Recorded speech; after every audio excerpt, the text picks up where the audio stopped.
This is 3-6 arithmetic sequences. An arithmetic sequence is a numerical pattern that increases or decreases at a constant rate called the common difference. So in the pattern 3, 5, 7, 9, 11, they're all increasing by 2 every time, so that's arithmetic. In 33, 29, 25, they're all dropping by 4, so that's arithmetic. This is opposed to a sequence like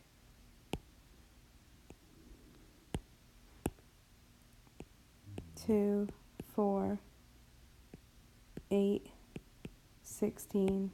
Here the pattern is times 2 every time. That's called a geometric sequence. We're not going to focus on that. A sequence is a list of numbers that form a pattern, and each number in that sequence is called a term.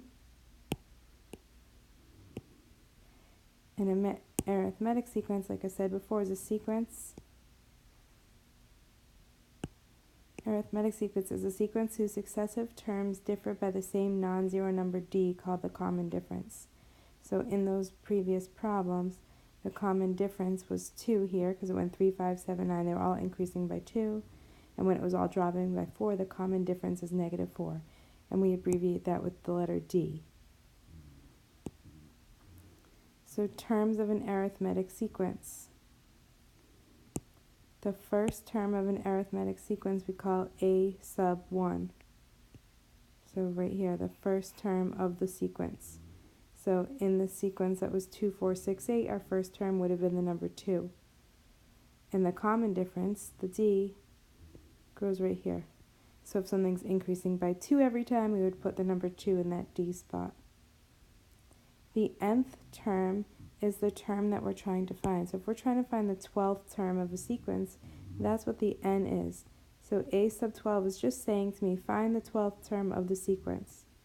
I'd plug in the first term, plus I would add the n would be 12, the 12th term we're trying to find, minus 1 times the common difference.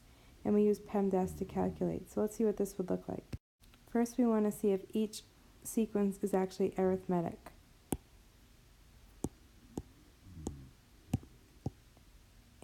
And we would explain. So is this first one arithmetic? Well, the pattern that I see here is to go from 0.7 to 0.5, we're dropping by 0.2. 0.5 to 0.3, we're dropping by 0.2 every time. And so our common difference is -0.2. And so yes, this is arithmetic. In this next sequence, notice that each denominator is being multiplied by 3. And so really what's happening is this whole fraction is being multiplied by 1/3. And so because it's being multiplied as the common change, that's geometric. And so no, this is not arithmetic because each term is being multiplied to get to the next. Find the next 3 terms of the arithmetic sequence. 36, 39, 42, 45. We are adding 3 every time to get from one to the next. And so I'm going to continue that. If my common difference is 3, then I'm going to continue this pattern. So after 43, I'm going to add 3. I get 48. Add 3 more, we get 51. Add 3 more, we get 54. Okay, to find the 25th term of a sequence, that's when we're going to want to use a formula. Nobody wants to list out 25 numbers or 100 numbers fast for the 100th term or something like that. So we really need to find our common difference of this arithmetic sequence. So to get from 2 to -2, I'm dropping 4. -2 to -6, dropping 4. -6 to -10, dropping 4. And so therefore my D is -4. So that's my common difference. And now I'm going to use my formula. A sub n equals a sub 1 plus parentheses n minus 1 times D.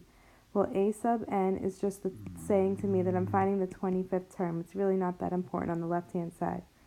On the right-hand side, you put the first term of the sequence. In this case, it was 2 plus n minus 1. Well, n is the 25th term that we're trying to find, minus 1 times our common difference, which was -4. Now, PEMDAS says we have to do parentheses first and then multiply.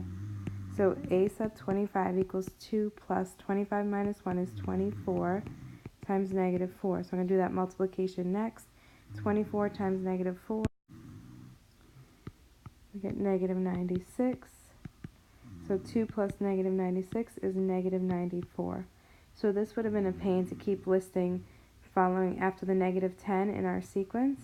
To add negative 4 more, we get negative 14, and keep doing that till the 25th term. It's a lot easier to just use that formula. So the 25th term, or a sub 25, equals negative 94. Okay, the odometer on a car reads 60,473 on day 1. Every day the car is driven 54 miles. If this pattern continues, what is the odometer reading on day 28? Start with our formula. We're trying to find day 28, so in the end spots I'm going to put 28. So I'm missing my D and my A sub 1. Well, the A sub 1 is the first number of the sequence, which is 60,473. And the common difference is that every day we're adding 54 miles.